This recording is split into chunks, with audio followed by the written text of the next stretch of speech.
Good evening, it's 9 p.m. This is the India Development Debate. I'm Sandeep Gurumurthy joining you live from the News Centre in Mumbai. Joining me in Delhi is my colleague Supriya Sreenath. It's a big victory for netizens in India. Telecom regulator TRAI today proposed a blanket ban on preferential access to internet-based on content. Pitching strongly for net neutrality, TRAI's recommendations bar service providers from entering into pacts with content providers that could lead to discrimination on the World Wide Web. Remember, India's #1 telco had earlier launched, in fact, the controversial plan Airtel Zero, which provided free internet access for select applications and services. Similarly, Reliance Communications had tied up with Facebook for providing free access to the social media site. Both, of course, had to abort their plans following public outcry and a TRAI clampdown. Indeed, the TRAI recommendations are a big setback for telecom operators in the country as well as the likes of Facebook and Google. But as of now, no one is complaining. Interestingly, the move comes within weeks after the US allowed preferential internet access based on content and mobile gear. While netizens are celebrating, the TRAI proposals raise some really big questions. For one, does net neutrality come as a real boon for consumers? Aren't the new norms in a way against the government's drive to provide internet for all? And finally, won't bigger players like take unfair advantage of the exemption on service provided within their own network? TRAI's game-changing proposals on net neutrality is a big debate right here on the India Development Debate.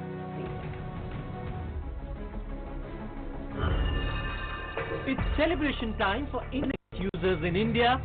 Telecom regulator TRAI on Tuesday released its recommendation on net neutrality, proposing a blanket ban on any kind of preferential treatment when it comes to internet access.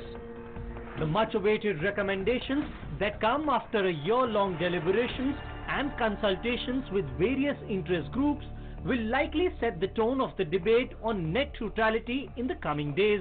For one, the regulator has ruled against discriminatory practices while providing data services by internet service providers. TRAI's recommendations are exhaustive and cover almost all content available online, although certain domains like emergency services being provided by the government have been kept out of its purview. The new proposals don't cover services provided by telcos within their internal networks too. Interestingly, the TRAI recommendations come within the weeks after the US Telecom Commission ruled out against net neutrality, giving the green light to preferential internet access. TRAI has also made a strong case for a monitoring mechanism comprising representatives of all stakeholders to curb violations of the guidelines as and when they are finalized. The proposals are a big setback to big telcos and social media and online giants like Facebook and Google. Some experts also raise concerns over the recommendations, saying that the new norms could come in the way of government's Digital India drive. But for now, it is celebration time as India shows the way on internet democracy. With Tushar Chakrabarti in New Delhi, Arun Nayal for ET Now.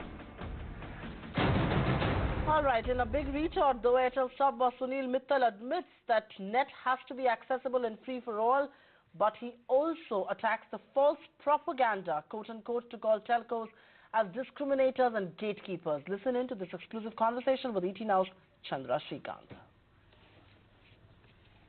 It's always a false propaganda to suggest that telecom companies will be the gatekeepers, there'll be discrimination, they'll manage speeds and give preference to one or the other. This is all nonsense and spread by people who are either illiterate or trying to change the narrative here.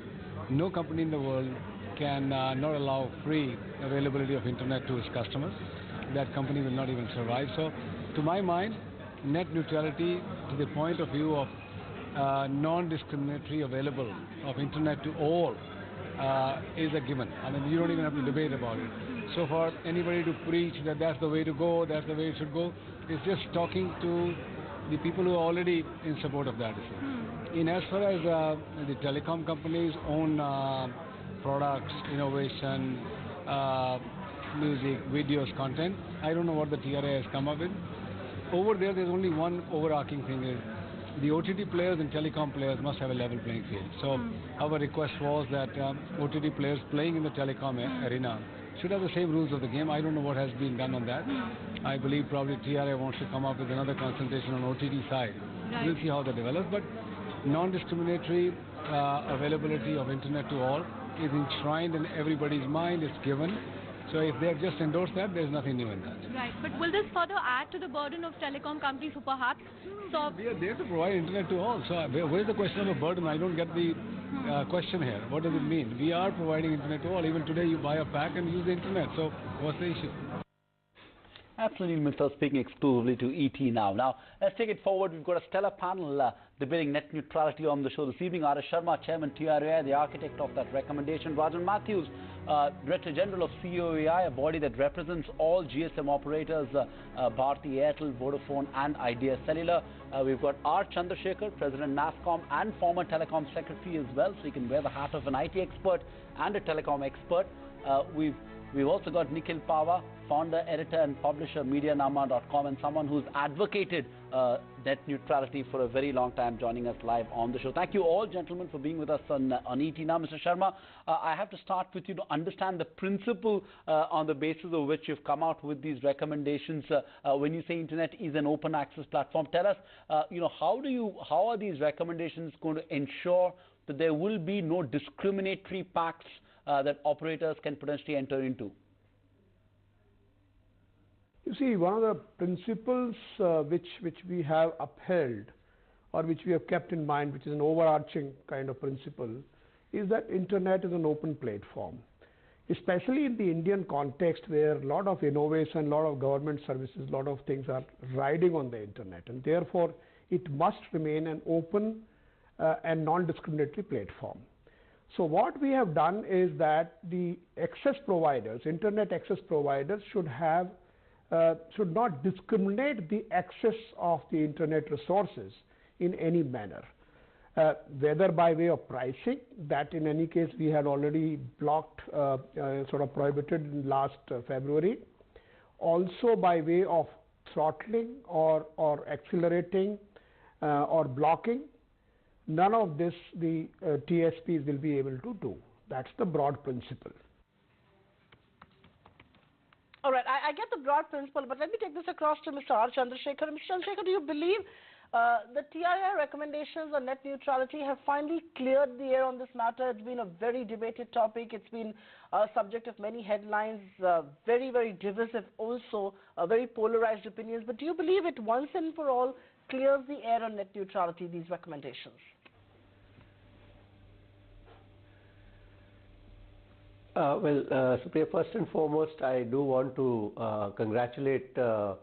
R.S. Sharma as the Chairman TRAI on having brought out an excellent and very clear recommendations, very well balanced, very well nuanced, and at the same time explicitly clear on the underlying principles.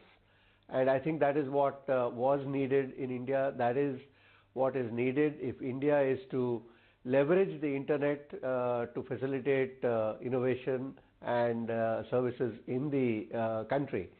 And I think that is something that we had been advocating as well. And the principles here, I think, have been well recognized. The danger of not preventing such differentiation by a telco in terms of speeding up or slowing down could have tempted some of them to enter into agreements which would have not necessarily blatantly created that differentiation, but in a very insidious manner by slightly speeding up or slowing down, created a situation where certain services would not satisfy the customers. If you had two service providers providing the same kind of service, let's say, to take a particular name, an Uber and an Ola, for example, and one was actually coming to you very slowly, even though there was nothing at the back end of those services which caused such a delay, then you would get fed up of using the one which had the time lag and probably gravitate to the one which reacts faster. So this subtle differentiation which comes about by such speeding up and slowing down could cause those kind of aberrations. and particularly when new innovators supplant earlier ones. That's the nature of the game. The new gives way, the old gives way to the new, and the new gives way to the newer. So this is a paradigm which has to be encouraged, and I congratulate the TRAI on having ensured that. Okay, so you saying that the principles have been very clearly defined on net neutrality. Rajan Matthews, welcome on the show. Your statement says you're disappointed that the regulator has not taken a wider approach to net neutrality and connecting next 1 billion users has not been considered. Tell us, why is the Cellular Operator Association of India disappointed with the recommendations on net neutrality? So, Sandeep, when you look at the history of this matter, when it first came up in March of 2015. The original, quote-unquote, net neutrality discussion paper put out by TRAI included discussion about the OTT players and the other aspects that we mentioned. Now, what we have said is that in this particular pronouncement of TRAI has adopted a very narrow rendering from that particular original discussion paper. We support, if you will, this narrower rendition, but we said that this was an opportunity to discuss the overall aspects that were originally included under the discussion of net neutrality. Things like OTT, things like differential types of pricing for national objectives. For example, when one talks about penetrating the rural marketplace, the government might be able to provide certain subsidies or other such instances. Now, you have the case of Reliance Jio. When they rolled out voice and data, you could see what the impact of that type of free offer was. Of course, it's a bit different, but again, this is what we were asking for, a wider discussion and application and recommendation on the whole concept of net neutrality as opposed to a very narrow rendition, which obviously we support and have said so from very early times as well. Okay, I think the grounds of COAI and the telecom lobby at large is that they should have taken OTT into consideration as well. So Nikhil Pava, I'm going to make you react to all that Rajan Matthews just said, but let me also make you also respond to what Sunil Mittal said, and he said that it's a rather sharp retort. He says the narrative is led by very false propaganda, and it's a very ill-informed, if I may quote him directly, illiterate narrative out there on net neutrality. How are you going to counter that? Well, here's the thing, right? It's been a nuanced debate. We've actually participated in the consultation process with nuanced points, and the TRAI also has looked at the details of this. So whatever Sunil Mittal might say, I don't think he has a response to the issues that we've raised, the points that we've made, which is why he's resorting to ad hominem and attacking false propaganda and vested interest and things. This is, if you have a point, argue the point, don't argue the people, right? And I think we're not illiterate. We've made cogent points. A lot of the principles which we've enunciated have actually been accepted by the TRAI both last year and this year. So, I'd like to thank the TRAI chairman because this is a principles-based regulation, and the principle here is that all users on the internet are created equal in terms of everyone has the opportunity to both consume and create content. And it's not just Google or Facebook that can create stuff. Everyone watching this show can create an app, can create a website, and they need to have equal opportunity to be able to create for the rest of the country. This is what the Modi government is trying to do right now, is to get more people to start up, and this effectively a lack of net neutrality creates room for discrimination, which we've already seen in the past in case of mobile VAS, where the telecom operators were acting as gatekeepers. They were extorting money from startups that were operating in the VAS space. We don't want that. This is one internet for all. It's an open internet, and we want people in India to be able to access the same services that anyone anywhere else in the world is building for them and for each other. Right, fair point. There was one point that both Sunil Mittal and Rajan Matthews was also making, which is on OTT or over-the-top operators, which is essentially, and what they're saying is a level playing field. A telecom operator pays a massive license fee year after year, and there are other internet operators who allow people to make, say, voice calls on the internet who are not subject to the same licensing regime. Mr. Chandrasekhar, again, because you've been in the Department of Telecom as well, is there a fair sort of concern raised by the telecom industry, and do you believe these recommendations should have addressed that in totality when the issue of net neutrality is being addressed? Because what the TRA has done is saying they're going to issue another consultation paper on this specific point. Yeah. I think that there is one fair point which I would agree, that you have to look at the telecom industry also, which is an important part of providing internet access to everyone. Obviously, there is no question of anyone having access to the internet if there was no telecom connectivity. So clearly, these are two parts to the same story. At the same time, I think that while there is no disputing the fact that we need a healthy telecom sector, we need a telecom sector which can invest and continues to invest in expanding the networks, which finds it viable to go into the rural areas, supplemented a little bit by government in really remote areas where there may be no business case, but otherwise largely driven by private sector. The Indian mobile revolution has been achieved by the private sector effort. So I think there is one needs to recognize that and recognize the need to keep them healthy. At the same time, I think what is critical here is that we should not see or we should not have a situation where the health of the telecom industry is achieved by throttling innovative or newer services and having incumbents or larger providers of similar services in a sense providing a compensation or entering into contractual or business arrangements. That would be in the short run a good way of expanding the infrastructure, but terrible in the medium and the long term for the country. The other point I want to make is that as far as the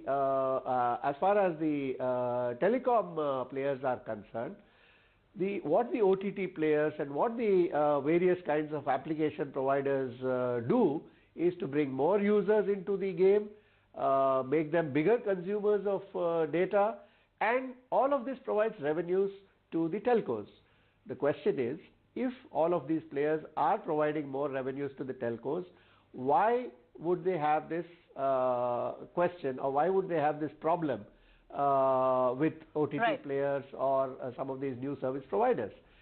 And the crux of that is buried one level below, which is that it's all because today voice and data are priced differentially. Right.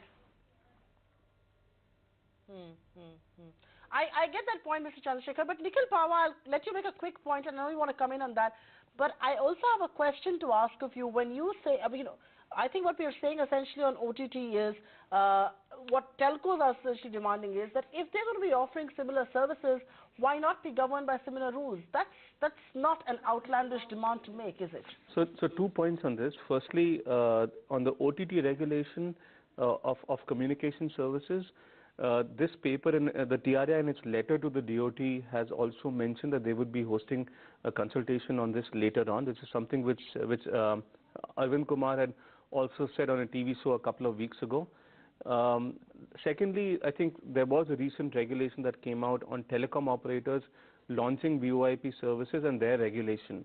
In that, the TRAI very clearly outlined principles of revenue loss and how to deal with that in competition, where they've said that what's happening in the technology space, in the internet space, so there's an unbundling of the layers that's happening in terms of the network layer versus the application layer, and therefore telecom operators need to adjust to this new reality, and this notion of revenue loss is mistaken because the increase in usage of internet services is more than compensating for the decline in voice revenue.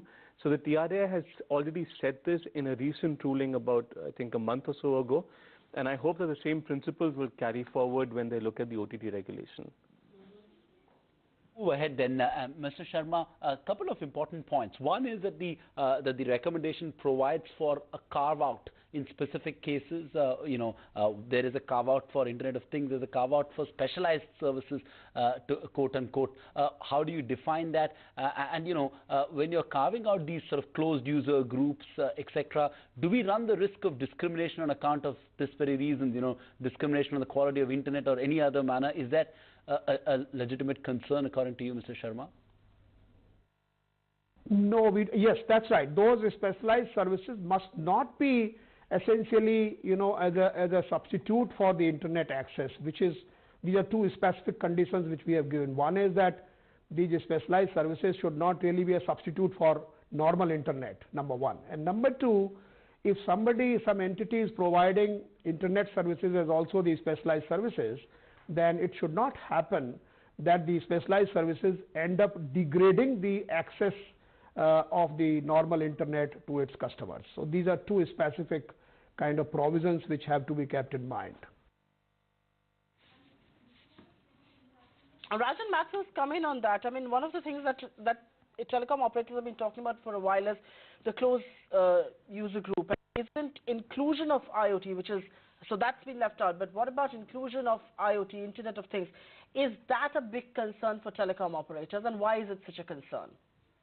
So, first of all, I find it strange that, we seem to have a schizophrenic view.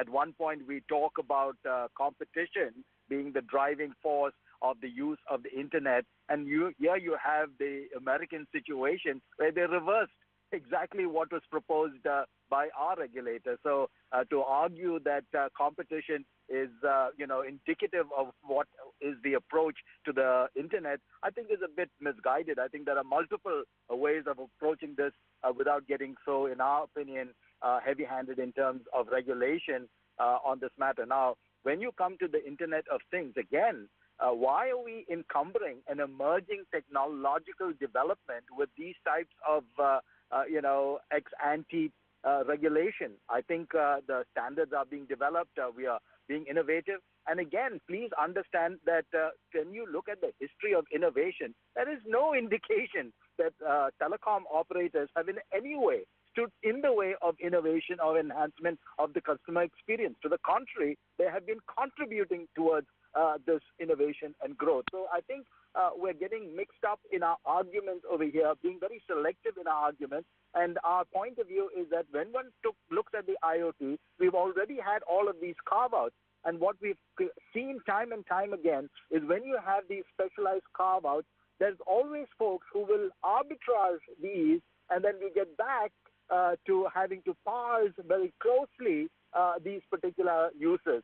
And so that's why we've said, leave it alone, let this develop. There's always a possibility to revisit it again. So we find it, difficult to understand why IoT so early along was brought under quote-unquote net neutrality when nowhere else has that been done.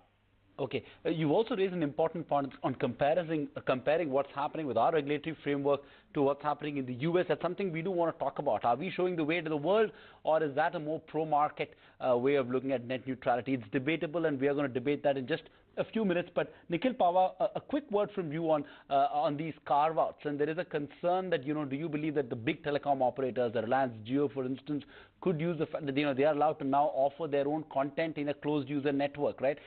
So will they use that loophole to violate the basic principle of net neutrality? Is that a concern, or do you think that has been adequately addressed in this consultation paper by the TRAI? No, I think the TRAI chairman said it clearly, right? You can't do indirectly what you can't do directly.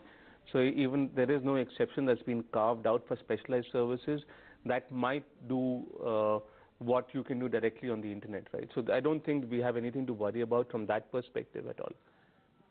Okay, I do want to move on, and I'll take this across to Rajan Matthews. And Rajan Matthews, you've raised some concerns about the Committee on Network Violation Management, and at least the statement that came in from COAI was a visibly upset statement. What is so upsetting about it? I mean, why not have a monitoring committee? Because A, that will set the rules of the game. Will those make? I mean, the whole idea, I'm presuming from TRI, I'll just take that question to Mr. Sharma also, is, will that make things transparent? Why are you so upset about it? So, on one hand, we talk about ease of doing business and light touch regulation. And if I understand the recommendation, we are saying is that the DOT must now include net neutrality type language in the fundamental license provisions itself. Now, if you're going to go under the license provision, the DOT already has enforcement mechanism and already has review mechanisms. They are technically competent to look at these matters. And so, therefore, to ask that an additional layer of review and input be required, just in our mind defeats the intention of what we're trying to achieve, which is, as I said, easing the ease of doing business, not layering on additional oversight and inputs. I think the DOT is well, situated at this particular point to look at it under the existing license situation and enforcement mechanisms that they have access to.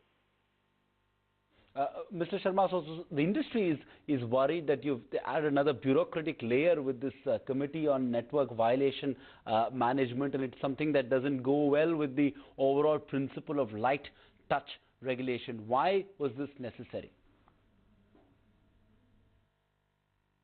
I don't know which committee you're talking about. We have basically said that all these practices, if there are violations of net neutrality in terms of throttling or blocking, which is not really permissible under these provisions, then for that purpose, and also overall monitoring and supervision of the enforcement of these provisions, we have suggested a multi-stakeholder body which should actually do that, and this will consist of TSPs, ISPs, academia, and civil society organizations, NGOs.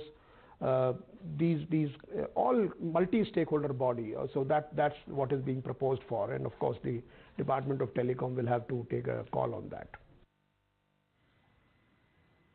Right, Mr. Chandrasekhar, I'm going to take this forward with you. And we did have a tangential sort of a remark being made on the U.S. market vis-a-vis what we're doing in India.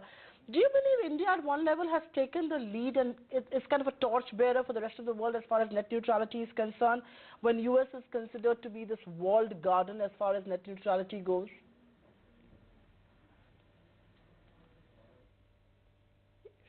Yes, I think it is in a way, because a large part of the world which consists of emerging economies, developing economies, or less developed economies are presented with this very seductive argument that if you allow this kind of flexibility to telcos, then you will be able to roll out infrastructure faster, and a lot of this will come at no cost to you. And maybe at one level that is true, but there is a cost. There is a cost which is hidden somewhere else, which is that the telcos would in such arrangements be compensated by some of the people who are providing services, who in turn are actually deriving those revenues from various customers, advertisers and consumers of their services. So, and secondly, as I mentioned in the beginning, it also has the effect of throttling innovation, because newer services will not be able to displace older services which are entrenched in a partnership which is designed to keep them out. So I think that that's the critical point, and India doing this does become in a sense a torchbearer for countries which are grappling with how to tackle this twin problem of not having infrastructure and at the same time wanting to preserve the freedom of access that the citizens need to have. So I think that yes, the bottom line is yes, we have shown the path, and we have shown in a sense that the health of the telcos need not be constructed on the demise of innovation. There is a way to balance the two, and I think going forward, as this gets implemented, we need to do it in such a way that the growth can go hand in hand and actually synergize with each other, because the growth of the applications and the service providers provides more traffic, more revenues and more business to telcos. That's the paradigm which actually we need to really oil and make it grow faster. Okay, you made an important point that you believe these recommendations balance the health of telcos and doing so not at the demise of innovation. Rajan Matthews, I'm going to let you argue the point that you briefly made on why you believe that India needs to take a leaf out of the US book, and why you believe that's a more pro-market approach to net neutrality as against the approach taken by the regulatory authority in India. So first of all, I definitely do believe India should be taking the lead and being innovative. But in this particular situation, we've really just adopted what the US did on the first go around. So there was nothing innovative about that. And we just sort of embedded it in this present regulation. So I think we had an opportunity to look broadly and to really scope out additional ways in which we could have connected the next 1 billion through mechanisms and means that would give opportunity to everybody to get on the internet, not just the urban elite that have the way to argue themselves into it. So I think there was an opportunity, and in my opinion, I think we just sort of defaulted. The second point that I would like to make is also the same point that was made by many in the US, that we have existing rules and regulations to look at the various alleged sort of disruptions and vices and problems that are being enunciated. These are all being trotted out without any substantial proof of it actually having been done. There may be a few instances. So we have consumer protection laws. We have anti-monopoly laws in the trade. We have the IT Act. So there's all kinds of remedies and actions and acts and rules in place. Our problem has invariably been one of enforcement. And so I'm saying is that to layer on an additional set of rules and regulations ex ante goes against what could have been a much more nuanced, light-touched, ease to do business type of an approach, which I think would have really been the way forward showing to other countries. And the fact that most countries have not gone this particular way indicates that maybe we had missed a chance. Okay. Very quickly then, I'm going to take this across to the TRAI chairman, and just for the records, the point that Rajan Matthews was making and the point that has been made by other telecom operators as well, when you look at developed markets, say America, which has taken a market approach to net neutrality, which has perhaps done actually a U-turn of sorts, it's in contrast to what you are doing as a regulatory authority here. Are you convinced that perhaps this is the best way going forward for an emerging, developing economy like ours? What we are saying, we are essentially separating the pipes from the content. And we feel that, internet is an extremely important resource. And as you know, if you have 10% penetration of internet growth, then it grows GDP by 1.4%. That's the World Bank study. So I think what is important from our perspective is, for our country, what is important is to ensure the openness of the internet, on which a lot of government services, e-governance services, digital India is going to happen. And therefore, without commenting on what the United States of America has done, what we are saying is that we have crafted out, or we have made these recommendations keeping the interest and the best practices of India in mind. Nikhil Pawar, let you have the last word on that. You heard Rajan make a point on why we need light touch regulation, why he believes America is doing the right thing, and arguing that is probably a more pro-market approach to net neutrality. I know you have a very different view. Let you have the last word. So a few points. Number one, I think Rajan's creating a false equivalence, a false choice between access and neutrality. We can have both. We've added about 80 million internet users in the last year alone. Post the TRAI ruling on differential pricing, it doesn't mean that we can't add more and more people as we go along. Number two, the TRAI ruling is amongst the best in the world, and the US is actually going backwards with the way they're doing it. Let's remember that Ajit Pai used to be a lawyer for Verizon who had argued against net neutrality. And in fact, there's great opposition that's building to what the US is doing right now. And I think regulators and people across the world are shocked at what's going on in the US. So we should not hold that up as something that we ought to do. Largely, this is... I think these are the points I had to make. Thanks. All right then. With that last word, I think we've completely run out of time here on the India development debate. But thank you very, very much, Mr. R.S. Sharma, Mr. R. Chandrasekhar, Mr. Rajan Matthews, Mr. Nikhil Pava, for joining us right here and putting it in perspective what net neutrality really means for India. Can we perhaps lead the way as far as the rest of the world is concerned? And can perhaps there be truce at the end of it all between the telcos on one hand and the torchbearers of net neutrality on the other? Yes, an open, transparent and non-discriminatory internet is non-negotiable, and it's good that the telecom regulator has now drawn the Lakshman Rekha when it comes to net neutrality. We're going to slip into a short break here on the India development debate, but on the other side is an exclusive interview with the Commerce and Industry Minister Suresh Prabhu. It's an IDD Direct with the Suresh Prabhu, where he talks about the new export policy. What is the government doing about the rising current account deficit?